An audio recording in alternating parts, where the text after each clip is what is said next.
சமையல் எரிவாயு சிலிண்டர் விலையை உயர்த்திய மத்திய அரசை கண்டித்தும் மானியம் வழங்கவில்லை எனவும் மாநில அரசை கண்டித்து கோவையில் தவிகவினர் சிலிண்டருக்கு பாடை கட்டி ஆர்ப்பாட்டத்தில் ஈடுபட்டுள்ளனர். முதலில் அந்த காட்சிகளை பார்க்கலாம். கண்டிக்கின்றோம் கண்டிக்கின்றோம் கண்டிக்கின்றோம் கண்டிக்கின்றோம் சமையல் எரிவாயு விலை உயர்வை கண்டிக்கின்றோம். சமையல் விலை ஏற்றத்தை கண்டிக்கின்றோம். சமையல் எரிவாயு விலை ஏற்றத்தை கண்டிக்கின்றோம். ஒன்றிய அரசு இது குறித்த கூடுதல் விவரங்களோடு இணைகிறார் எமது செய்தியாளர் அருண் விவரங்களை வழங்கலாம். வணக்கம். அதாவது அண்மையில் கேஸ் சிலிண்டரின் விலையானது 50 ரூபாயை உயர்த்தப்பட்டிருந்தது. இந்த விலை உயர்வுக்கு நாடு முழுவதும் எதிர்ப்பு கிளம்பி இருக்கக்கூடிய நிலையில தமிழக வெற்றிக் கழகம் சார்பில் கோவை தெற்கு வட்டாட்சியர் அலுவலகம் முன்பாக தமிழக வெற்றிக் கழகத்தினர் சுமார் 200க்கும் மேற்பட்டோர் ஆர்ப்பாட்டத்தில் ஈடுபட்டு வருகின்றனர்.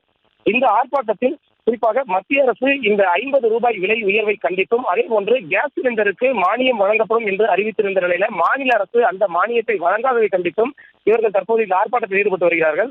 இந்த ஆர்ப்பாட்டத்தின் போது இந்த சிலிண்டர் விலை உயர்வை எடுத்துக்காட்டும் விதமாக அவர்கள் சிலிண்டரை கையில் தூக்கிக் கொண்டும் அந்த சிலிண்டருக்கு பாடை கட்டியும் இந்த இடத்துல தங்களது கண்டனத்தை தெரிவித்து வருகிறார்கள். இந்த சிலிண்டர் விலை உயர்வுக்கு எதிராக கையில் பதாகைகளை ஏந்தி இவர்கள் கோஷங்களை எழுப்பி ஆர்ப்பாட்டத்தில் ஈடுபட்டு வரக்கூடிய நிலையில இந்த பாடை கட்டி சிலிண்டரை எடுத்து வருவது என்பது அனுமதிக்காத நிலையில இவர்கள் கொண்டு வந்ததை அடுத்து காவல்துறையினர் அந்த சிலிண்டரை பறிமுதல் செய்து வைத்திருக்கிறார்கள். தொடர்ந்து இந்த சிலிண்டர் கொண்டு வந்ததற்காக வழக்கு பதிவு செய்யப்படும் என்றும் காவல்துறையினர் தெரிவித்திருக்கிறார்கள். இந்த ஆர்ப்பாட்டத்தின் காரணமாக இந்த பகுதியில் ஒரு பரபரப்பான ஒரு சூழல் இருக்கிறது. விவரங்களுக்கு நன்றி அருண். மக்களை வஞ்சிக்காதே.